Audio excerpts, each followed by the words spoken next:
allow me to introduce Mary Corbett, a fascinating young lady from Ireland. She's been working as a personal coach since 2010, and her approach is to support find your enthusiasm in the zest of life.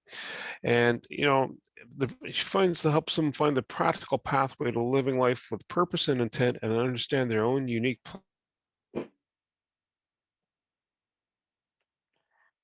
Well, place Okay. within the way facing. Did I break up again? You did, but that's okay. People will get the gist. Purpose and intent. Absolutely. I love it. And I support people who find themselves getting overwhelmed, because actually I don't think anybody needs to be overwhelmed. So I'll help them through that and work with ease and flow. I love it. So when Bernie approached me and said, Mary, will you talk at Connect Ottawa? I said, of course I will. Any opportunity. I'm Irish. I have the gift of the Blarney Stone. I never needed to go kiss it. I have it anyway. So one of the elements of COVID that has really resonated with me throughout the whole last 12 months is that we are being pushed in terms of maintaining, sustaining, and growing our mental resilience. And I think it really matters. So I said, Bernie, I'll talk about strengthening your mental resilience. And that is what I'm going to do. In fact, I even have a small number of overheads, and we never know, I might use them. They'll help me stay on cue and actually manage to keep. Have I got it right now? Come on, strengthen, do what it's meant to do. Yes, there we go. Okay, so strengthening your psychological resilience. That is what I'm going to talk about, because it matters to each and every one of us this morning. When we're mentally strong, what we have is that we can work better, we have more peace of mind, we have a sense of wellness, and we have better relationships. They're the really important things. But why it's particularly important right now is that in the past 13 months or so, we have had lockdowns, we've had opening ups, we've had work from home without the kids at home, we've had work at home with the kids at home, and we've had every manner of chopping and changing as to what our environment is actually going to look like. And what has happened is the nature of how we dialogue and interact with other people, but more importantly, the dialogues that are happening in our heads have been challenged. And if I were to ask you, who's the person you talk most to in this world? Who would you say it is? And I'd love somebody to pitch in an answer. Who's the person you talk to most? Myself. Absolutely. We talk most to ourselves than we do to anybody else. And so paying attention to all that chatter that goes in our heads is really, really, really important.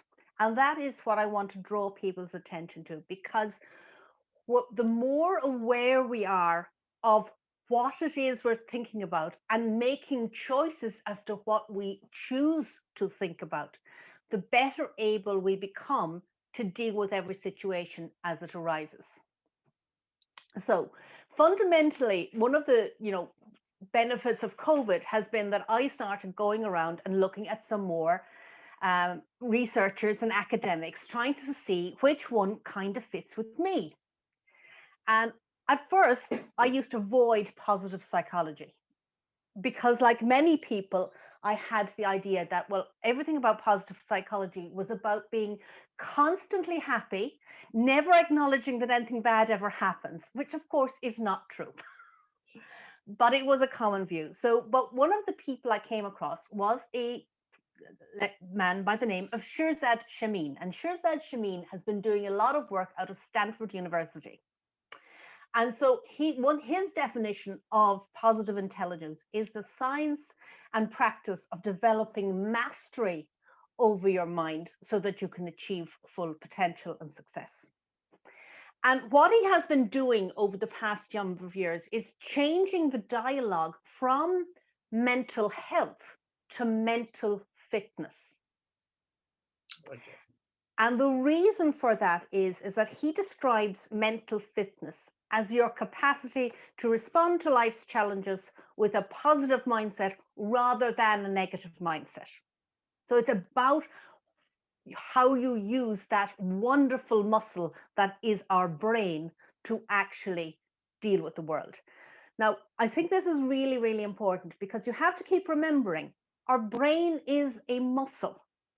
And if I talk to you about a physical muscle, you know, our physical bodies, we talk about spending time, consistently taking exercise. And our mental muscle needs to be dealt with in somewhat the same way. So it's about having consistent and regular patterns of activity that supports us to think really positively. Now, he didn't just go and make this all up.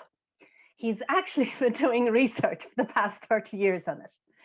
And so what the research, the foundation of this idea of a positive intelligence and positive mental fitness that will allow you to be resilient and deal with what the world is throwing at you, is based around partially by positive psychology, partially by cognitive psychology, performance science, and neuroscience. So it basically says, let's take all this knowledge, pull it together, analyze it basically as I think it was there was a guy on YouTube who said, science the death out of it.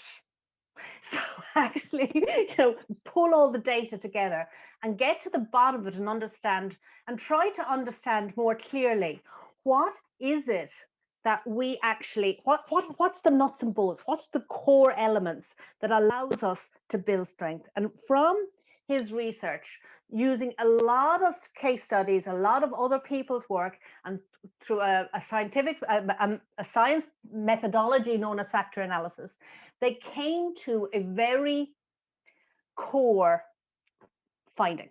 And he says that in our brains, we fundamentally have three batches of muscles. So we have three core muscles. We have a saboteur muscle, which is, you know, the worry, the fear, the anxiety, the judge, the controller, all of that negative stuff. We have a wise muscle, which allows us to be creative, build our strengths. And then sitting in the middle is a wonderful thing called the self-command. Now that sounds deceptively simple. And what I will say to you is, I thought it was too simple. That was my reaction to it. And then I started using the frameworks and the methodologies. And I have to say, my ability to cope with the last, and in Ireland, we're well over 100 days of lockdown right now. I've floated through it. I have managed to say, you know what, I can deal with this and hold my mindset in a place where it actually is really, really good. But what he says is that underlying those three is, on the saboteur side, you have a much more, there's actually 10 common saboteurs that we all have. And the first one is, of course, our inner judge. I mean, do any of you not have an inner judge? Do any of you think you don't have an inner judge, an inner critic that sometimes says, you know, things aren't going so well? And we equally have sage powers, but we're going to focus on the inner judge first. So you know, this is sometimes we call it a perfectionist. So what he has managed to do is, on his own website, and he uses this methodology, and I send my clients to it all the time, on positiveintelligence.com, you can do a saboteur assessment. So you can learn for free what your saboteurs are. Now, it doesn't really matter too much, but you kind of go, yeah, that's what I do. That's me. And it's surprisingly accurate. So I would love to hear, you know, we all have it. I used to think that I was a pleaser and an avoider. But it turns out I also have a restless saboteur operating in there. And I have a hyper-rational sitting in there.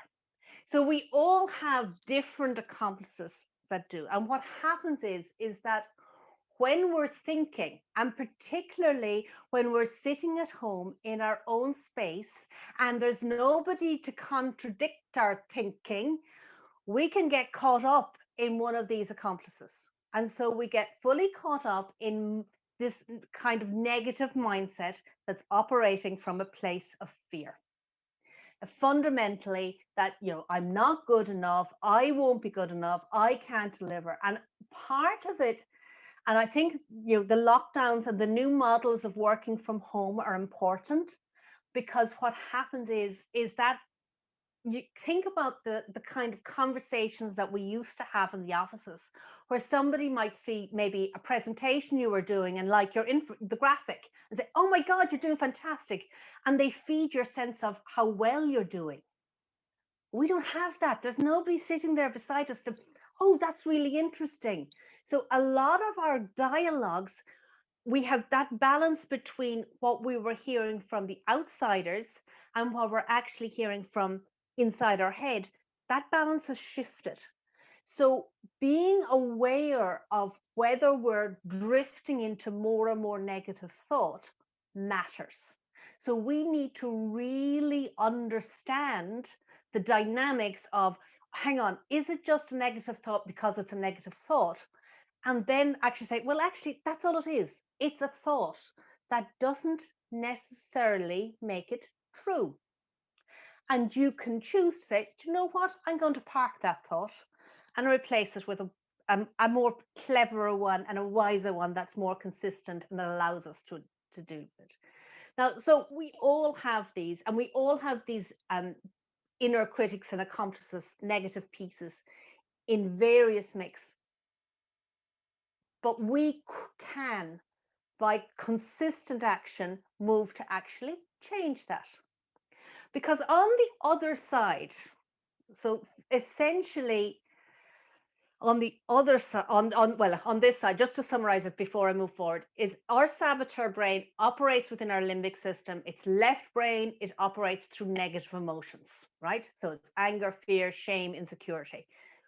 We all have it in varying degrees, but the last 12 months has challenged us in a way that our previous world didn't. So we're all still relearning how to, one, recognize that these are thoughts that could potentially be damaging for us, and then we need to learn what to do with them.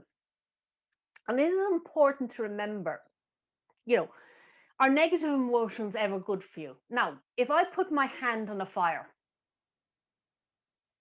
it's a really important and alert signal that I actually pull it back again. If I leave my hand sitting on the fire, that's kind of not really very good, and we'll just get more and more burnt.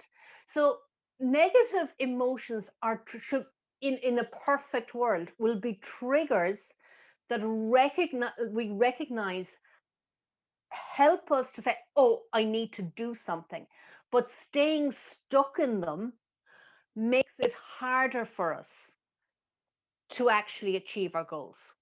So if we can shift our brains out of the negative emotion into a more positive place, then we can respond with empathy, curiosity, creativity, and we become more focused.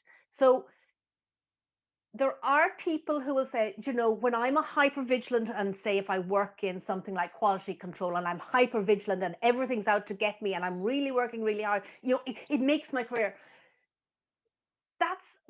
I can understand where it comes from. But if I use that strength, but from the perspective of somebody who's curious, who wants to learn, who wants to build and grow, rather than the judgment side of it, then I can use that to a much stronger case and achieve much stronger results. Okay, so it's not that necessarily everything about your saboteurs is bad. There are skills in them. It's when you take them too far and you're using them from a place of absolute negative emotion, that's when they can actually cause you damage and make it harder to succeed and strive in things. So not for the bad side brain. Let's look at the sage brain. It's much, much more calm. The sage brain is where you've your positive emotion. It's right brain, peace, calm, clear-headed, big picture. Now, supposing a little exercise and a bit of fun for you. Supposing you just temporarily think of something today that went wrong. to feel in your own space, something that's so far this morning just went against you. And you can feel your body reacting to the negative. Just be aware of it. Here's a little exercise. So just stay with that thought, that slightly negative thought for a moment. Now what I want you to do is I want you to touch your fingertips and focus on just touching your fingertips with just enough tension that you can feel the ridges on your fingers. You really have to focus and feel as you focus just how differently and how much calmer your body drifts into. Just a gentle little exercise. The purpose of that exercise to show you is that when you quieten the negative part of your brain by focusing on something in your body, like your breathing or like touch or like something you're looking at, you can use that in the moment to allow space for the wiser, creative part of your brain to kick in and actually allow you to respond more strongly and more effectively. So that helps you build better patterns of response that will allow you to face whatever the world happens to be throwing at you. So, one of the interesting things about operating from this type of perspective is that fundamentally it says that no matter what the situation is, no matter if it's a really tough situation, like somebody near to you has COVID, or you've lost your job because of COVID, or you suddenly, you're trying to mind a wonderful newborn and do some marketing all at the one time.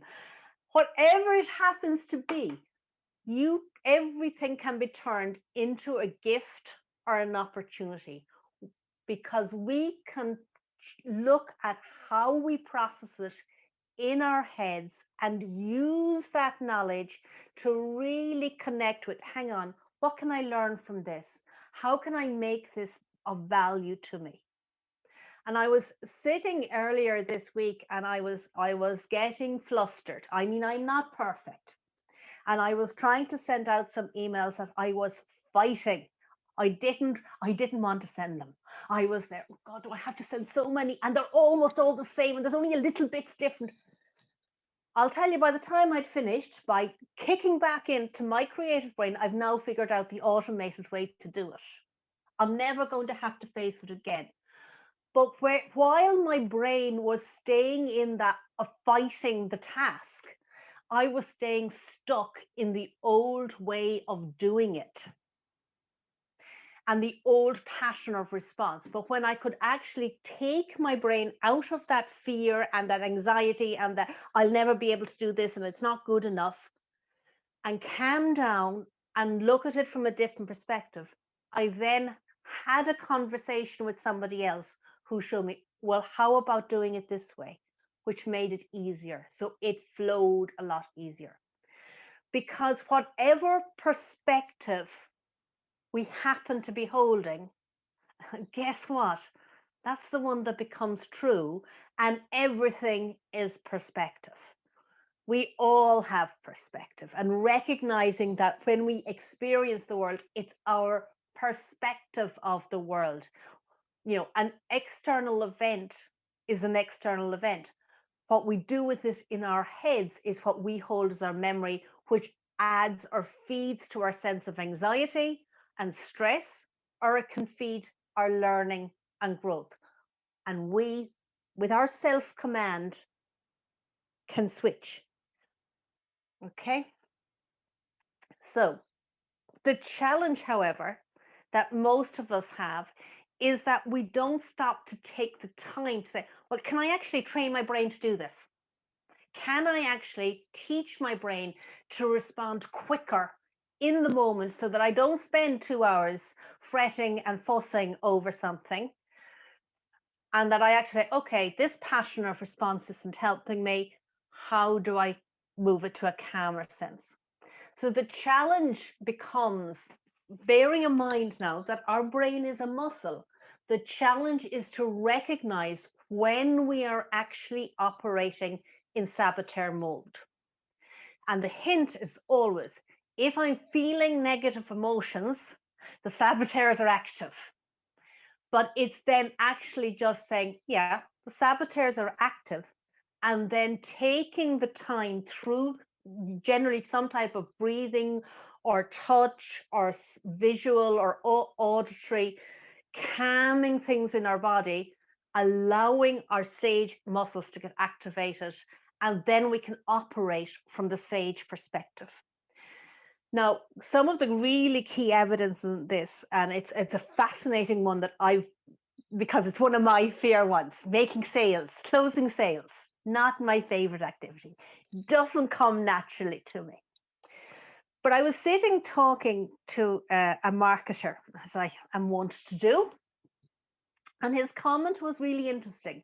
He said, on average, you have 1 successful sale for every 9 failures. So, 1 in 10 times you'll make the sale, but 9 times you won't. He said, but what do you do with it in your brain? And what can often happen is that somebody they get rejected, and then they go into the negative thinking of, oh, I'm not good enough. I can never make a sale. I can't do this. And he said, he offered an interesting perspective. And he said, well, I'll celebrate when I fail. Because if 1 in 10 succeeds, if I've had a failure, I'm closer to my success.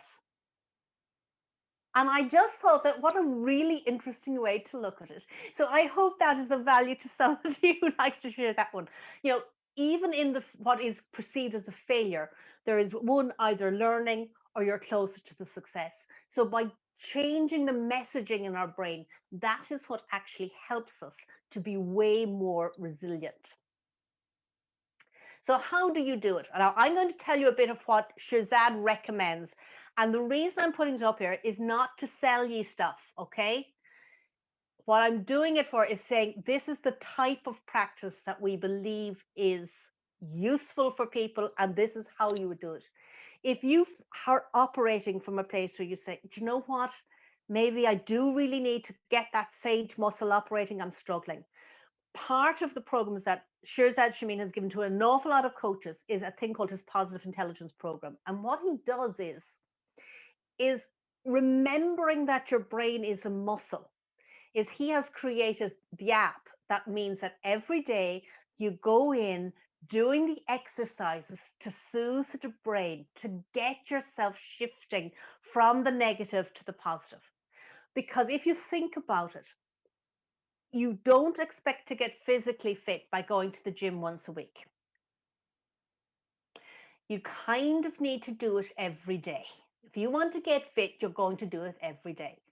Likewise, if you're doing something that is very much looking at how you are going to make your brain do it every day, you need to be putting in the practice.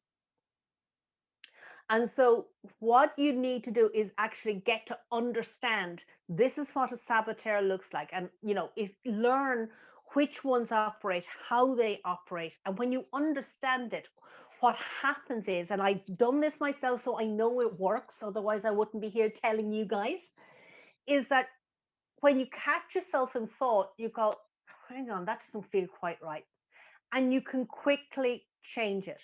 So some of the things that I have noticed, and I'm going to definitely veer off the notes now at this stage, is that when I'm having a discussion with somebody and I hear them being negative, and I'm sure many of you can think of this as, that person who comes on the Zoom call and nothing's working and everything's going wrong, and they're basically venting, and you're there going, and it triggers your every ounce of, will they just be quiet, please?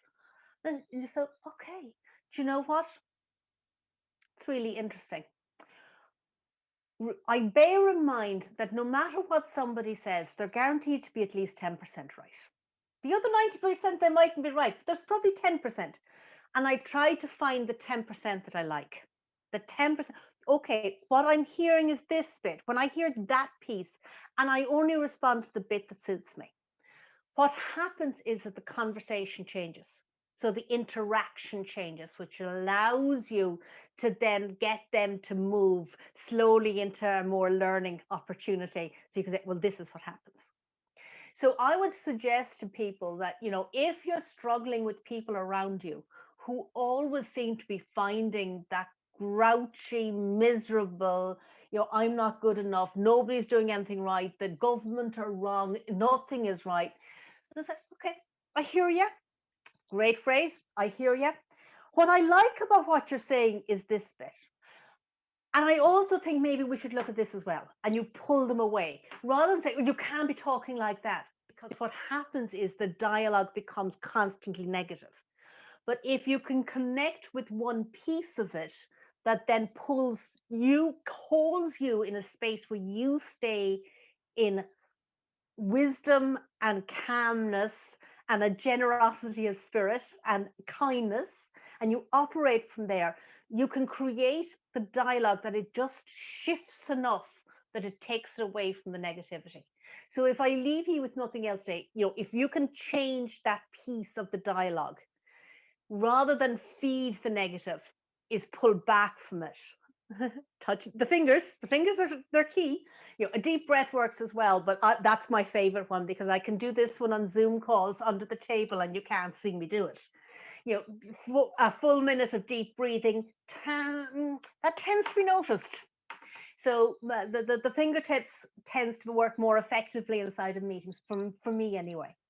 So what I would say to you is taking the time to understand the internal dialogues is key to holding the resilience. Because we are the people we talk to most. So what language and what thoughts are going on in our heads matter. But what we always need to do is to be really aware of how recognizing that the thought is negative, that it's not helpful. Pull yourself back and say, okay, now what do I do? And what I can say is sometimes when you start a process like this, it feels a little bit awkward and a bit stilted. It's amazing how fast you get at it. You get way faster with a little practice. And that's one of the keys, because it doesn't require you maybe to go in and do an hour's meditation, which isn't always feasible. So the idea behind this is about having skills and passions of doing things to pull your thinking to a wisdom and a wiseness that helps you in the moment and allows you to do it. Okay? Now, am I allowed to put one salesy bit up now, Bernie? Will I be allowed, or Margaret Ann? Sure, go ahead. Okay. I just said I'd double check first. Okay. So the logistics for Connect Ottawa members. I run an 8-week, I do the program over 8 weeks because I like to get to know people. So I take an extra week to get to know people at the beginning. Basically, I run it each month. So towards the end, by mid-month to the end of the month, we get started. So if there are people who, if you know, friends or family for whom this would be beneficial, the key thing is they need to connect with me on LinkedIn. Tell me they met me through Connect Ottawa, because I will make sure that then I'll know what part of the world they're coming from. So I will make sure it'll happen at a reasonable hour of the day. And then we will set it up so that we have a get to know you session. We'll have the videos, and that is what will happen.